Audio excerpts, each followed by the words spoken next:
Bonjour à tous, bienvenue dans cette nouvelle visioconférence. Aujourd'hui, cette visioconférence est réalisée par Home Transition et elle est financée par la Conférence des financeurs de la prévention de la perte d'autonomie du département du Val-de-Marne avec le concours de la CNSA.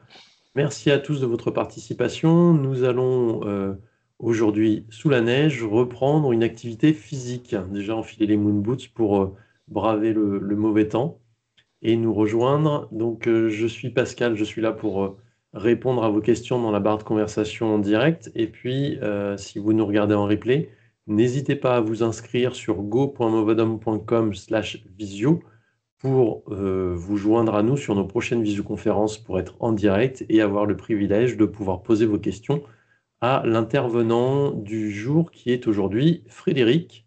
Je te laisse te présenter et nous expliquer comment et pourquoi reprendre une activité physique. Merci beaucoup Pascal. Donc je suis Frédéric Nicolas, je suis kinésithérapeute depuis maintenant de nombreuses années et je m'intéresse de plus en plus à la prévention, que ce soit, euh, que ce soit la prévention sur les troubles musculo-squelettiques, ce qui va nous intéresser aujourd'hui, et également sur la prévention des chutes auprès des seniors. Voilà, c'est un sujet qui me tient à cœur maintenant depuis quelques années. Ok, donc déjà, ce que je vous propose, c'est que on essaye de définir un petit peu ce que c'est que l'activité physique. Donc, par définition, l'activité physique, ça va être tous les mouvements que nous effectuons au cours de la journée, comme par exemple lorsque nous faisons le ménage ou les courses ou le bricolage ou le jardinage, tout ça c'est considéré comme de l'activité physique. L'activité physique, c'est aussi les déplacements que nous allons faire pour nous rendre au travail à pied, en vélo, ou lorsque nous faisons de l'exercice, par exemple lorsque nous faisons du sport ou lorsque nous allons au gymnase, par exemple.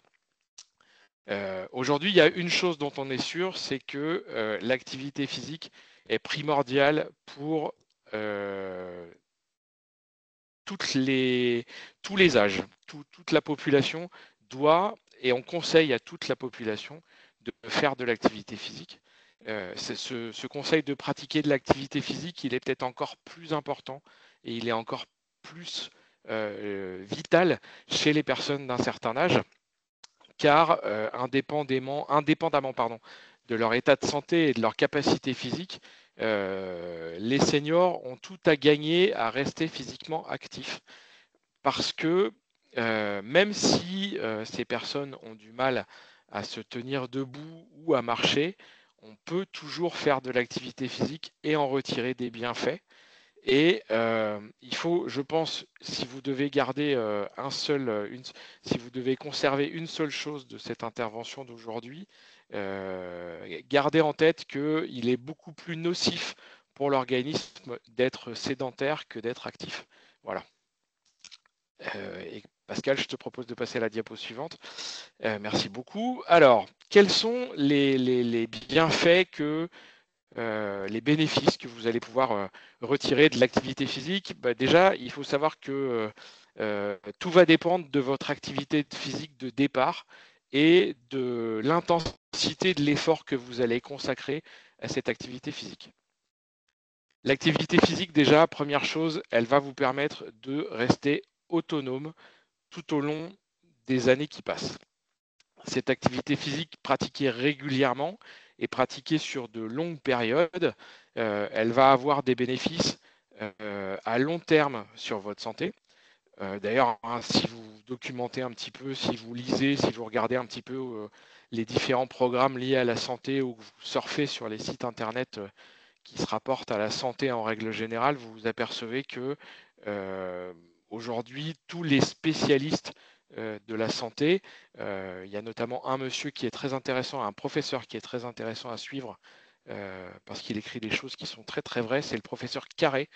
Donc, si vous voulez chercher un petit peu, le professeur Carré, il dit des très belles choses sur la santé et sur l'activité physique. Donc, ces spécialistes de la santé sont unanimes aujourd'hui pour affirmer que les seniors au quotidien doivent être actifs.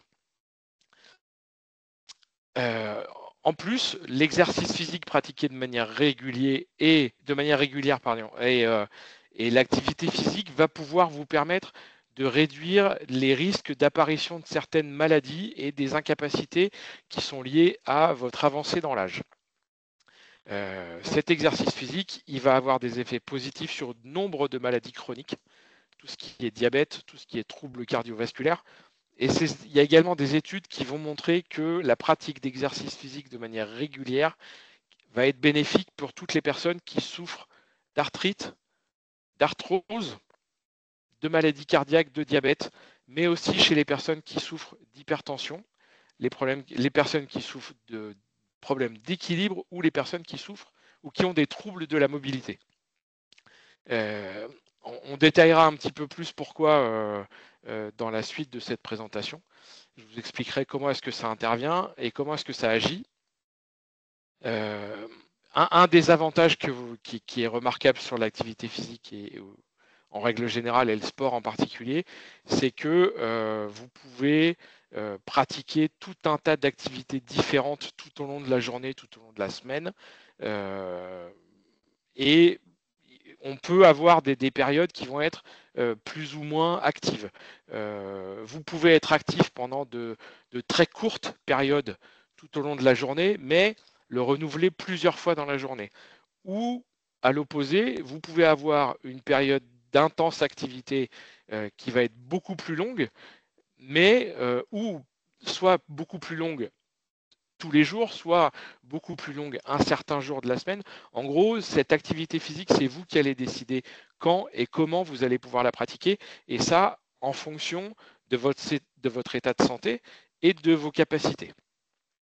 Il y a également de nombreuses activités physiques. Il y a plein de choses que vous ne considérez pas. Souvent, on a tendance à associer activité physique à la pratique sportive, mais en fait, pas du tout, hein. Le fait de marcher, par exemple, c'est de l'activité physique. Ratisser les feuilles dans son jardin, c'est de la période en ce moment, c'est de l'activité physique.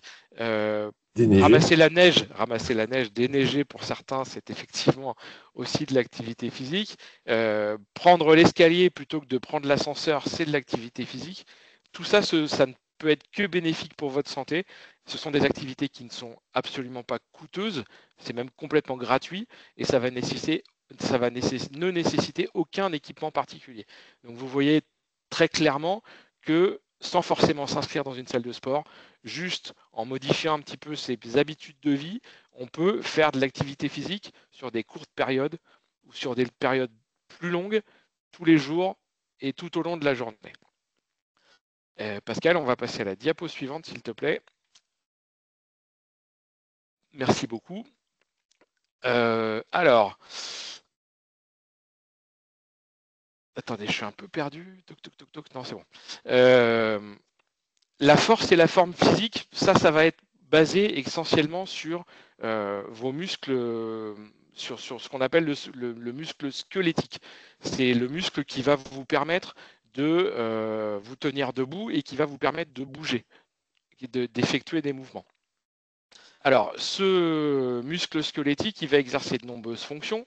Il va vous aider à maintenir votre posture, il va contrôler vos mouvements et il va générer de la chaleur corporelle. Donc, avec l'âge et souvent en raison d'un mode de vie beaucoup plus sédentaire quand on avance en âge, notre masse musculaire, elle va avoir tendance à diminuer. Et cette masse musculaire, cette perte de masse musculaire, elle va réduire votre mobilité et augmenter votre risque de chute et également provoquer des maladies, alors maladies entre guillemets, des maladies musculaires telles que la sarcopénie. La sarcopénie, c'est une diminution de la masse musculaire et de la force musculaire. Le fait de pratiquer un exercice régulier, en particulier l'entraînement contre-résistance, donc en mettant une résistance sur les mouvements que vous allez pouvoir faire, par exemple le levage de poids, les exercices qui vont être faits, ce qu'on appelle avec une résistance au poids du corps. Tout ça, ça va vous aider à améliorer votre force et votre résistance musculaire, et ça va réduire votre risque de troubles musculaires tels que la sarcopénie dont je vous ai parlé tout à l'heure. Donc, ah bah voilà, c'est pour ça en fait, il manquait des choses. Donc, ça maintient, ça améliore, et ça va vous permettre de pouvoir continuer ce que vous aimez faire tous les jours. Et surtout ce qui vous fait envie. Donc, l'exercice au poids du corps, c'est ce que je vous disais. Par exemple, la danse et excusez-moi, je suis perdu dans mon texte, la danse, la course à pied, la marche, tout ça, ce sont ce qu'on appelle des entraînements en résistance, et ça va vous permettre d'améliorer aussi la densité de vos os. Ça va vous permettre de maintenir la densité des os chez les adultes. Ça va réduire le risque d'ostéoporose. Et ça, c'est très très intéressant pour les seniors et notamment chez les femmes qui sont ménopausées. Parce que plus on va stimuler, en fait, plus vous allez mettre de la contrainte sur vos os, et plus ça va stimuler la fabrication de fibres au niveau de l'os, par les cellules de l'os. Une activité physique réduite, ça peut également augmenter le risque de surcharge pondérale ou d'obésité. Alors, l'exercice physique à lui seul, ça ne va pas vous permettre réellement de perdre du poids, parce que la perte de poids, elle se fera aussi et surtout si vous conservez, si vous faites attention, si vous associez l'activité physique avec si vous associez l'activité physique avec comment ça s'appelle Une alimentation une équilibrée. alimentation, merci beaucoup, une alimentation équilibrée, mais ça va quand même vous permettre de maîtriser votre prise de poids. Est-ce qu'on peut passer à la diapo suivante? Voilà, merci beaucoup. Donc, comment est-ce que l'activité physique va améliorer votre équilibre? Eh bien, tout simplement, on l'a vu tout à l'heure, ça renforce vos muscles. Et les muscles, ce sont eux qui vous permettent de tenir debout, qui vous permettent d'avoir une certaine adaptabilité par rapport aux contraintes extérieures, qui peuvent vous permettre d'avoir une mobilité certaine et une mobilité plus sûre. Mais l'activité physique, ça va aussi agir sur tous les récepteurs sensoriels qui vont vous permettre d'avoir des informations à donner à votre cerveau pour pouvoir tenir en équilibre. En fait, le système est très simple. Les récepteurs sensoriels collectent des informations qui vont envoyer au cerveau, qui est votre ordinateur central. Cet ordinateur central analyse toutes les informations qu'il reçoit depuis les récepteurs et il envoie des ordres, des ordres sous forme nerveuse à vos muscles qui vont vous permettre de rester debout et qui vont vous permettre de tenir en équilibre. C'est exactement, ces récepteurs, ce sont exactement comme des sportifs de haut niveau. Un sportif de haut niveau, il a besoin de s'entraîner tous les jours pour continuer à pouvoir pratiquer son sport et à être performant. Ces récepteurs qui sont responsables des informations qui vous permettent de tenir en équilibre, c'est exactement la même chose. Il faut les faire travailler tous les jours et il faut surtout les bombarder ou les stimuler le plus possible pour qu'ils puissent donner des informations à la fois en grand nombre et de bonne qualité à votre cerveau pour pouvoir maintenir votre équilibre. Pascal, diapo suivante s'il te plaît. Alors, l'activité physique va aussi avoir un rôle préventif. Prévention, pourquoi? Tout simplement, je vous en ai parlé tout à l'heure, parce qu'elle va limiter soit la survenue, soit l'aggravation de certaines pathologies qui peuvent déjà être présentes, que vous pouvez déjà avoir acquis. Typiquement, l'activité physique, elle va avoir un rôle très important sur la stabilisation de la tension artérielle. On le sait tous, la tension artérielle, une tension artérielle élevée, qu'on appelle aussi hypertension, c'est un facteur de risque pour de nombreuses maladies. C'est-à-dire que avoir de l'hypertension ne se limite pas à un facteur de risque au niveau cardiovasculaire. Ça va également avoir des maladies, des conséquences beaucoup plus graves, notamment sur tout ce qui est accidents vasculaires cérébraux. La pratique de l'activité physique régulière, elle va pouvoir améliorer d'une part votre force cardiaque. Vous savez que le cœur, c'est un muscle. Donc comme tous les muscles, l'entraîner, c'est une très bonne chose et c'est vital. Le fait d'améliorer votre force cardiaque, ça va réduire l'effort nécessaire que votre cœur va avoir à produire pour faire circuler le sang dans votre corps. Et donc, ça va diminuer la pression qui va être exercée sur la paroi des artères. Et donc, finalement, in fine, ça réduit votre tension artérielle. C'est tout ce que je vous dis là, il y a eu des études de fait, c'est-à-dire que c'est scientifique. Il y a des études scientifiques qui ont prouvé que chez les personnes qui avaient une activité physique régulière, ça permettait de maintenir une pression artérielle qui était saine et qui limitait le risque de survenue de maladie. Non, alors en fait, j'ai pas terminé, monsieur Pascal. Pardon, excuse-moi. Merci beaucoup. J'ai plein de choses à dire sur cette diapo, je te redirai. On a eu un petit problème de logiciel et je n'arrive pas à piloter la présentation depuis mon poste de travail. Donc j'ai encore plus besoin de Pascal aujourd'hui. J'en étais à... Ah oui, la pratique de l'activité physique, ça va aussi vous permettre de diminuer votre risque de maladie cardiaque.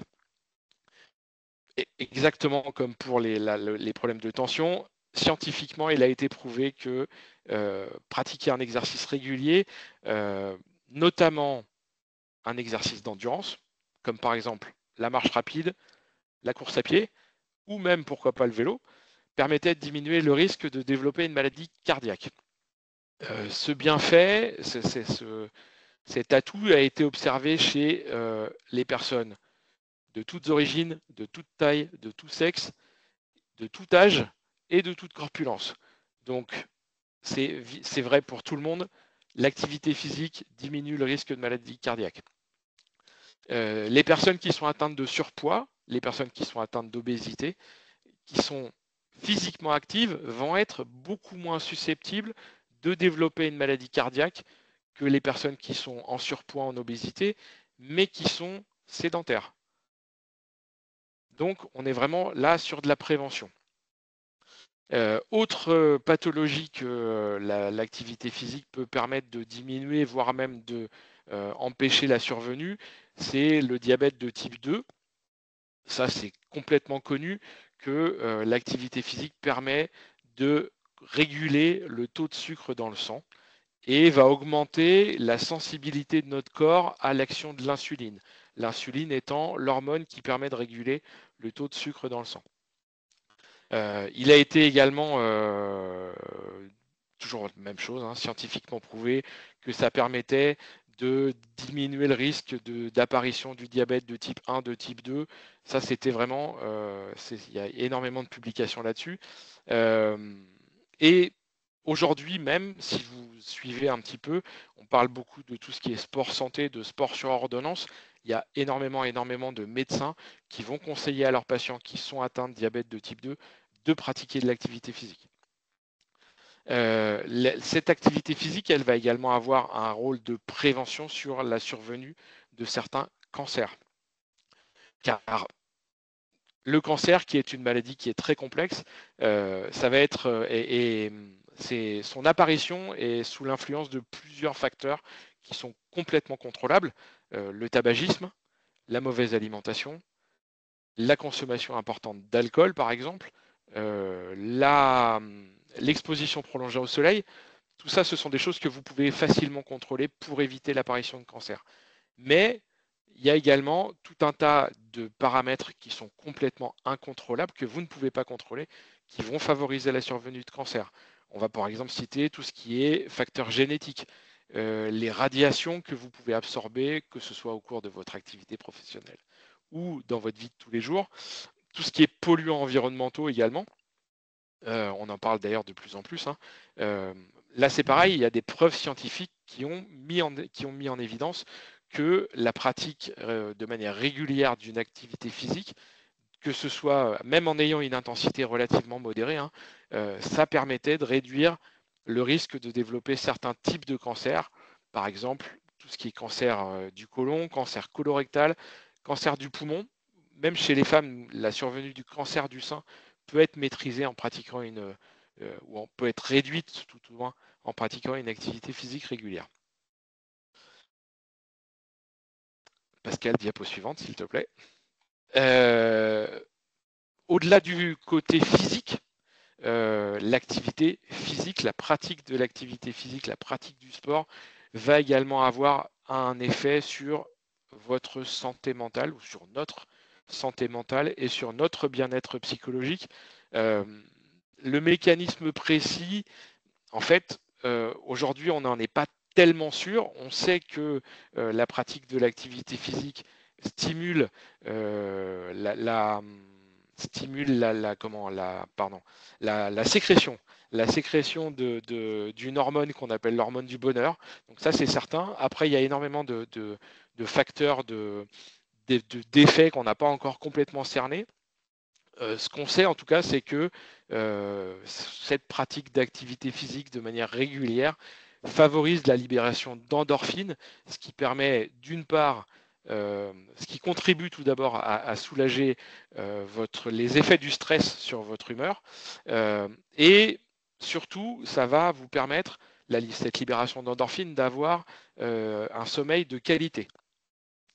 Tout ça, ça permet d'avoir une humeur qui est meilleure, ça vous permet d'avoir la banane, ça vous permet d'être joyeux tous les jours. D'ailleurs, je reviens toujours sur mon sport adapté et sur mon activité physique sur ordonnance, la pratique de l'activité physique sur ordonnance. Aujourd'hui, il y a énormément de psychiatres ou de psychologues qui vont prescrire à leurs patients qui souffrent de dépression, voire même pour certains autres troubles mentaux. On essaye aujourd'hui de diminuer l'action ou la prescription de médicaments et on oriente les patients vers cette pratique de l'activité physique. Toujours sur le côté psychique ou psychologique, et toujours selon des preuves scientifiques et des études scientifiques, ça a été prouvé, démontré que la pratique de l'activité physique de manière régulière protégeait les personnes contre le déclin cognitif. On est toujours dans le même état, dans le même système de fonctionnement. Plus vous allez faire travailler vos cellules, plus elles vont se régénérer facilement et moins vous allez avoir de diminution, que ce soit au niveau cognitif ou que ce soit au niveau physique. Ici, c'est exactement la même chose. Aujourd'hui, on n'est pas encore capable de complètement expliquer l'action de l'activité physique sur ce déclin cognitif, ce ralentissement du déclin cognitif, mais on pense aujourd'hui, on commence à chercher de ce côté-là, on pense que c'est la fabrication de protéines qui sont connues sous le nom de facteurs neurotrophiques qui jouent probablement un rôle important dans ce frein du déclin cognitif.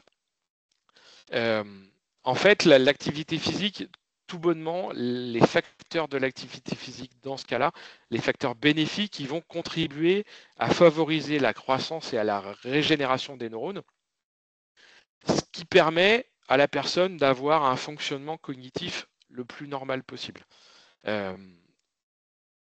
Alors, au vu de tout ça, on peut se poser la question, est-ce que si on avait une activité physique régulière et qu'on continuait à pratiquer cette activité physique de manière régulière en avançant en âge, est-ce qu'on n'arriverait pas à ralentir ou diminuer très fortement le risque de développer des troubles cognitifs tels que par exemple la démence ou la maladie d'Alzheimer?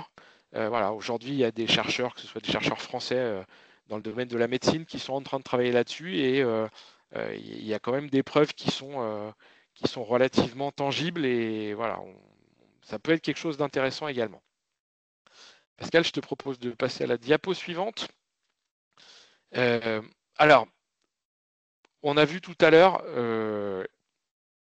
la différence entre l'activité physique et le sport, ou l'exercice comme on veut, hein, si on veut être un petit peu plus simple.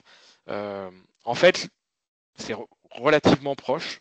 L'activité physique, le sport, c'est de l'activité physique. Est-ce que l'activité physique, c'est du sport? Pas tout à fait. C'est pour ça que j'ai préféré utiliser le terme exercice.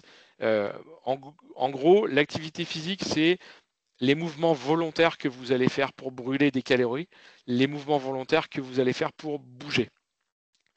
L'activité physique, c'est celle qui va vous faire bouger. Ça peut être n'importe quoi, le jardinage, promener le chien, ratisser les feuilles, déneiger devant chez vous, prendre l'escalier plutôt que l'ascenseur. Tout ça, c'est de l'activité physique. L'exercice, pour lui, c'est plutôt une forme d'activité physique qui va être, on va dire, spécifiquement planifiée, c'est-à-dire que vous décidez tel jour, de telle heure à telle heure, de faire 1 heure de cardio ou de faire une demi-heure d'exercice chez vous ou dans une salle ou en groupe ou comme vous voulez. Alors, c'est vraiment quelque chose qui va être structuré, qui va être répétitif. Et alors que l'activité physique, c'est tout au long de la journée, au décours de la journée, il y a toute une manière de faire bouger son corps plutôt que d'être sédentaire. Les deux choses sont importantes, les deux choses peuvent être complémentaires, activité physique et exercice. Ça va vous permettre de continuer à pratiquer les activités physiques, de votre vie quotidienne qui vous plaisent et qui vous font envie. Le principal, c'est que vous trouviez plusieurs façons de vous activer chaque jour, de pratiquer une activité, un exercice, un sport que vous aimez pratiquer. Peu importe, il ne faut pas qu'il y ait d'obligation. S'il y a d'obligation, ça ne marchera pas. Et c'est quelque chose qui ne perdurera pas. Par contre, effectivement, ce que je vous conseille, c'est de l'inclure dans votre programme quotidien et que, au fur et à mesure que vous allez pratiquer, d'essayer d'augmenter votre niveau d'activité, d'essayer d'augmenter la difficulté des exercices ou la difficulté du sport que vous allez pouvoir pratiquer. Pascal, diapo suivante s'il te plaît. Merci beaucoup.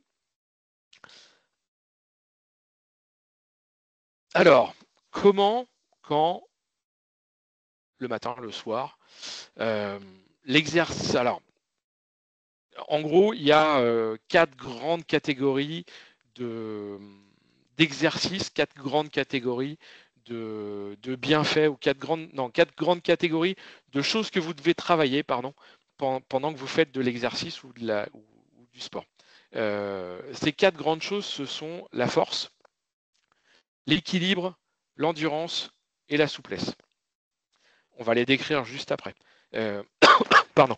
Vous allez, même si on les décrit de manière indépendante, ces 4 catégories de choses que vous devez travailler lorsque vous faites de l'exercice, vous allez voir que en fonction des sports ou en fonction des activités sportives que vous allez pratiquer, on retrouvera bien souvent plusieurs catégories dans chaque sport. Par exemple, il y a énormément de nombreuses activités qui vont stimuler votre endurance, vont également vous aider à développer votre force. Sur le même plan, il y a énormément d'exercices de musculation, donc qui vont développer votre force, qui vont également vous permettre d'améliorer votre équilibre. Le plus important, c'est que vous incluiez progressivement ces 4 types de travail, ces 4 types d'exercices, que je vous rappelle, endurance, force, équilibre et souplesse. Il faut que vous prévoyez 5 minutes, environ 5 minutes, avant de démarrer votre activité physique et 5 minutes après avoir fini votre activité physique, d'une part pour vous échauffer et de 2 pour faire des étirements. Ça, c'est très très important. L'échauffement et l'étirement vont permettre à vos muscles de se préparer au travail et également de récupérer une fois que vous aurez fini votre séance de sport ou votre séance d'exercice.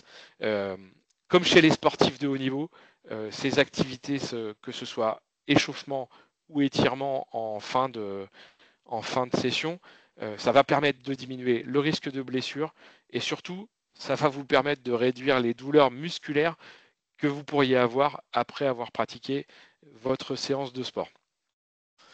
Pascal, on peut passer à la suivante. Parfait, merci beaucoup. Donc, on va détailler un petit peu plus. L'endurance, les activités qui vont vous permettre de travailler cette endurance, ce sont des activités qui sont de type aérobique, c'est-à-dire que vos muscles vont travailler avec un apport d'oxygène. Ça va vous permettre d'augmenter votre rythme respiratoire et ça va également vous permettre de travailler sur votre rythme cardiaque.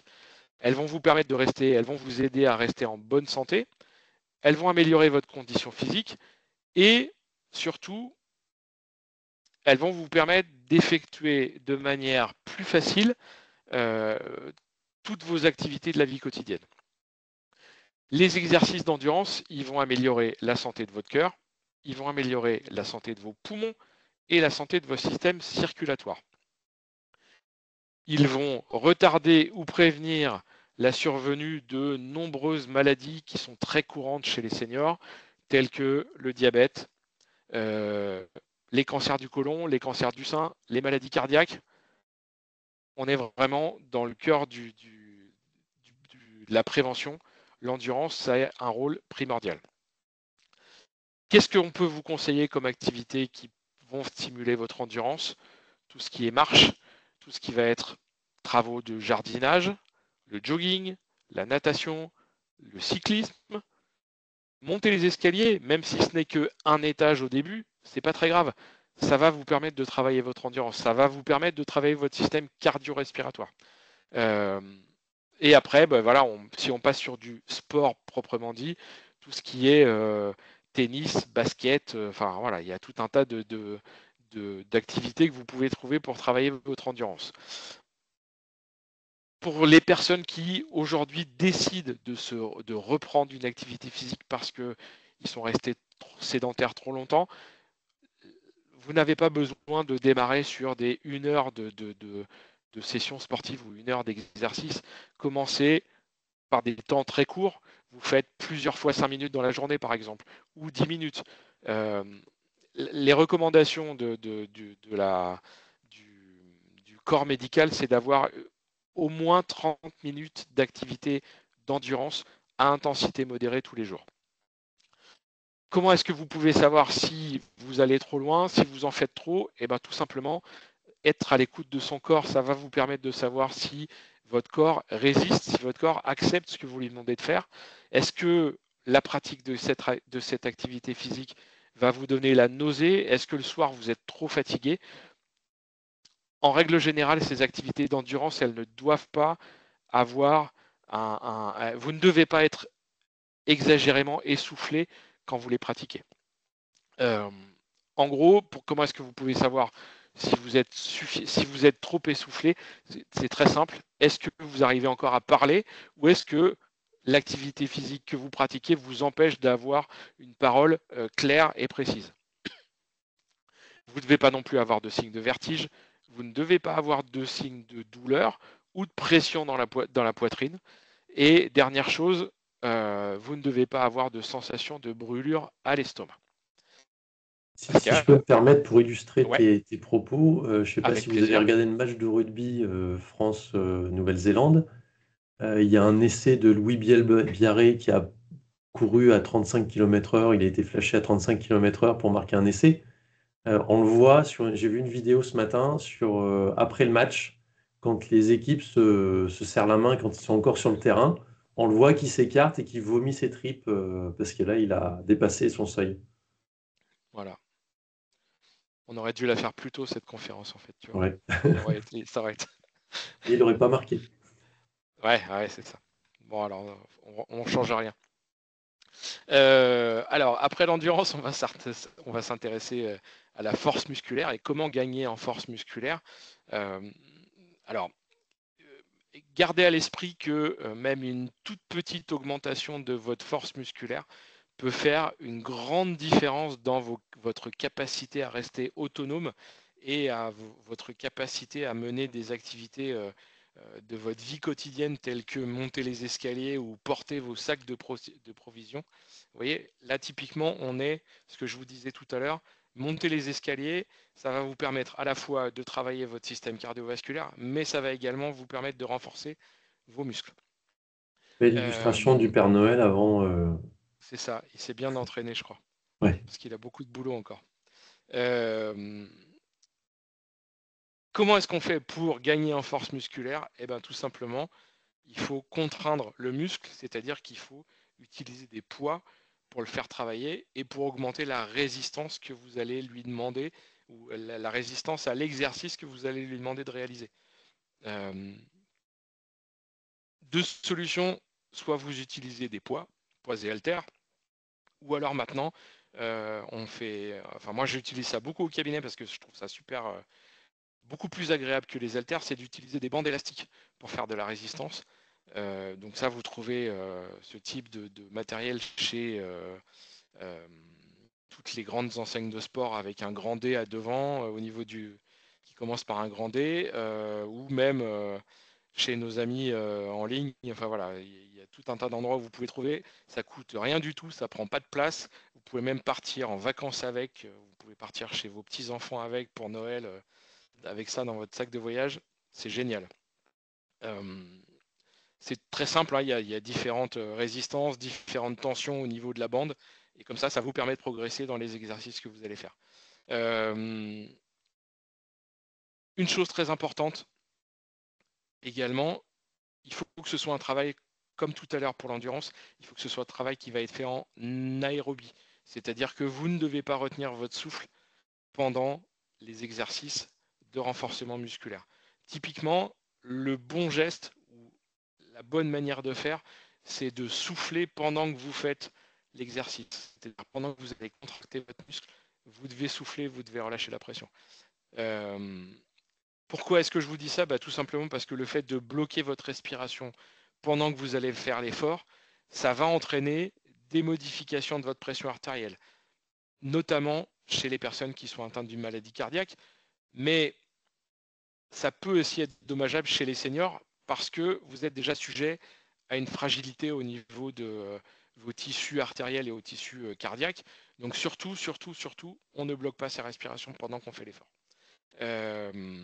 Donc il faut que vous respiriez régulièrement, il faut que vous expiriez, il faut que vous respiriez lentement par le nez. On inspire par le nez, on souffle par la bouche. Et aussi également, ça va vous permettre de limiter le risque d'avoir des contractures musculaires une fois que vous aurez fini votre exercice de renforcement musculaire. On va maintenant s'intéresser à l'équilibre. Pascal, si tu veux bien, merci beaucoup.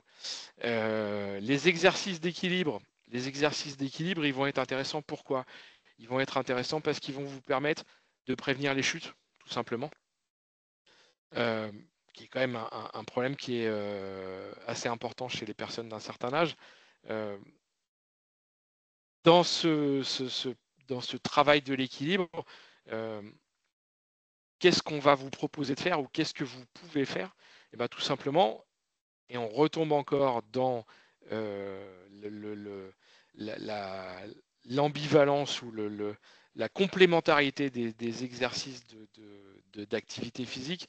Typiquement, si vous faites un travail de renforcement des muscles du bas du corps au niveau des membres inférieurs, vous allez travailler votre équilibre.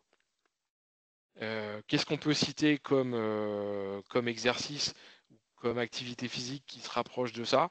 Et bien tout simplement la marche à pied. Parce que la marche à pied, ça vous permet de travailler la force des membres inférieurs. Quand vous passez le pas, quand vous êtes en équilibre sur un pied, ça travaille votre équilibre. Qu'est-ce qu'on peut prendre d'autre comme exemple? Le tai chi. Vous savez, c'est cet art martial ou cette gymnastique d'origine chinoise. En gros, l'équilibre, vous pouvez trouver des exercices pour pratiquer votre équilibre, pour entraîner votre équilibre n'importe quand, n'importe où. C'est quelque chose que vous pouvez faire aussi souvent que vous le souhaitez dans la journée, à condition d'avoir un appui qui soit stable et qui soit solide à portée de main, pour pouvoir vous rattraper au cas où vous perdriez l'équilibre. Typiquement, vous utilisez soit une chaise, le dossier d'une chaise, vous mettez face à un mur et ça va vous permettre de travailler votre équilibre en toute sécurité. On va maintenant s'intéresser à la souplesse. La souplesse, ce qu'on va communément appeler les étirements. Hein. Les étirements, ça va vous aider ça va aider votre corps à rester souple, à avoir des bonnes amplitudes au niveau des articulations, ce qui va vous donner plus de liberté de mouvement pour pouvoir pratiquer votre activité physique, ainsi que vos activités quotidiennes, vos activités de la vie quotidienne. Exemple très simple, enfiler un manteau, enfiler une veste, enfiler une chemise. Si on n'est pas suffisamment souple au niveau des épaules, ça pose un problème. Si vous avez l'habitude d'entretenir votre souplesse articulaire, votre souplesse musculaire, enfiler un manteau, enfiler une veste, c'est quelque chose qui se fait très naturellement.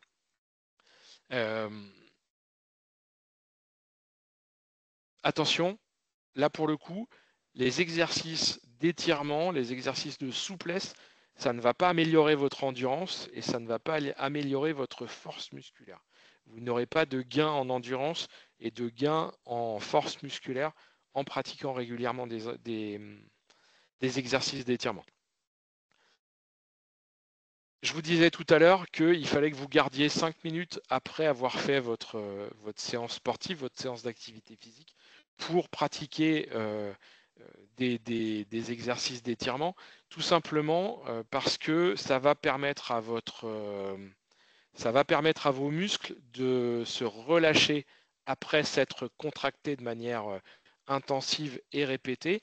Ce relâchement au niveau des tissus musculaires va permettre d'éliminer tous les produits, tous les résidus biologiques de la contraction musculaire, et ça va permettre de limiter l'apparition des contractures après l'effort. Et également, ça va limiter le risque de blessure. Ça, c'est très important. Les étirements, comment est-ce que ça se pratique? Eh ben, pour chaque mouvement ou chaque groupe musculaire que vous allez vouloir étirer, il faut que vous l'étiriez 3 à 5 fois après votre activité physique, après votre séance. Il faut que vous vous étiriez de manière lente, si possible ou autant que possible, sans douleur, et que vous mainteniez la position dans laquelle vous étirez vos muscles pendant une période de 10 à 30 secondes. Associez toujours la respiration à cet exercice d'étirement. Et au fur et à mesure que vous allez répéter cet exercice d'étirement, essayez d'aller le plus loin possible à chaque fois. Petite parenthèse sécurité, comme pour tous les autres choses qu'on a abordées juste avant, si vous forcez trop sur votre étirement, vous allez sentir des douleurs qui peuvent être soit aiguës, soit même des douleurs qui vont être articulaires. N'allez pas trop loin. Réduisez, si vous sentez que ça commence à faire un petit peu mal ou que vous sentez que la position est inconfortable, relâchez un petit peu cette position d'étirement. On voit aussi souvent des gens, notamment je pense quand vous baladez dans la rue, des gens qui font leur jogging, qui sont en train de faire des étirements au niveau des triceps, au niveau des jambes, où les gens font aller-retour de manière relativement rapide. Typiquement, ça sert à rien. On gagne absolument pas en gain, on n'a aucun gain à faire ce qu'on appelle le yo-yo comme ça. Voilà, il faut que ce soit une position qui va être maintenue, il faut que ce soit une position qui soit calme et qui soit progressive.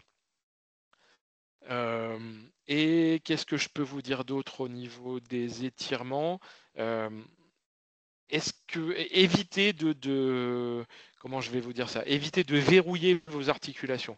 Alors qu'est-ce que je veux dire par là? Lorsque vous allez faire un étirement, comme par exemple la dame qui se trouve ici là, et il faut toujours que vous ayez une certaine adaptabilité au niveau de vos articulations, c'est-à-dire qu'il ne faut pas que vous gardiez votre articulation dans une position droite et verrouillée. Ça doit pouvoir toujours être un petit peu mobile. Voilà. Diapo suivante. Alors, diapo suivante. Attention, il y a des règles à respecter lorsque vous voulez vous pratiquer une activité physique, pratiquer un sport, pratiquer de l'exercice. Déjà, première chose, ce que je vous conseille, c'est d'en parler avant tout à votre médecin traitant. Voyez avec lui si votre état de santé est compatible avec la pratique de l'activité physique que vous avez choisie. Ça, c'est la première chose.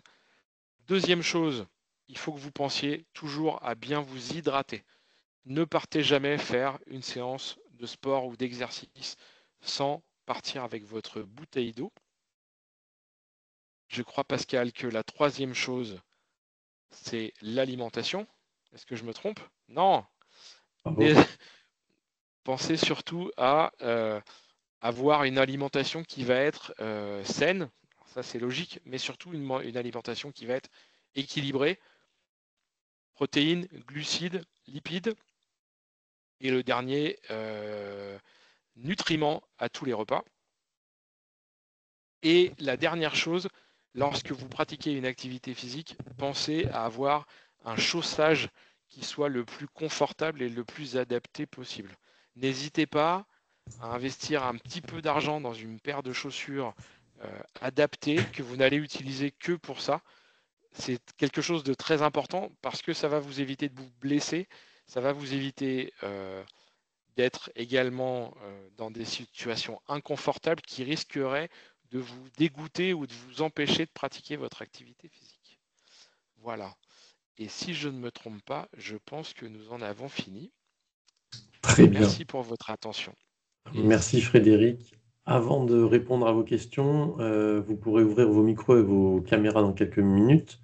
Je vous invite à remplir notre questionnaire de satisfaction. C'est important que vous nous fassiez ce retour pour nous exprimer votre satisfaction ou non sur nos visioconférences pour que nous, on puisse faire un retour à nos financeurs, mais également à nos intervenants. Sur cette diapositive, vous avez le lien vers la chaîne YouTube pour revoir cette visio en replay ainsi que toutes les autres. Et puis pour vous inscrire à nos prochaines visioconférences et nous retrouver en direct, c'est sur go.movadom.com/visio.